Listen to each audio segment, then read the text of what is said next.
Tahu-tahu udah di Surabaya aja nih. Sekarang mau cari rawon. Katanya di sini enak nih. Aku dikasih tahu katanya di Depot Anda ini rawonnya enak. Kayak jadul gitu guys. Restonya vibes-nya jadul. Nah ini daftar menunya, aku mau pesan rawon.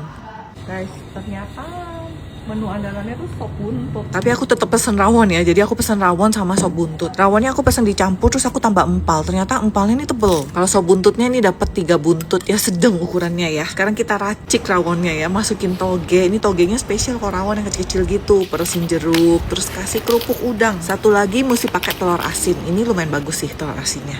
Kalau aku biasanya langsung aku campur semuanya, aduk-aduk baru dihap. Ini kuah rawonnya pekat sih, keluaknya berasa, tapi agak manis kok ya. Kalau aku suka yang lebih gurih. Nah, untung tadi pakai telur asin kan, jadi ada asin-asinnya lah. Terus dagingnya, aku lebih suka yang bawaan rawonnya, potongannya kecil-kecil kotak-kotak, lebih empuk. Kalau yang empal ini kayaknya agak kering sih. Sekarang cobain sop buntutnya. Buntutnya nih walaupun nggak terlalu besar, tapi dagingnya tuh lumayan tebal dan dia empuk banget. Kuahnya nggak berminyak, berasa kaldu sapi dan sayur, jadi lumayan refreshing. Kalau aku lebih suka sop buntutnya sih dibanding rawonnya. Depot Anda Fit.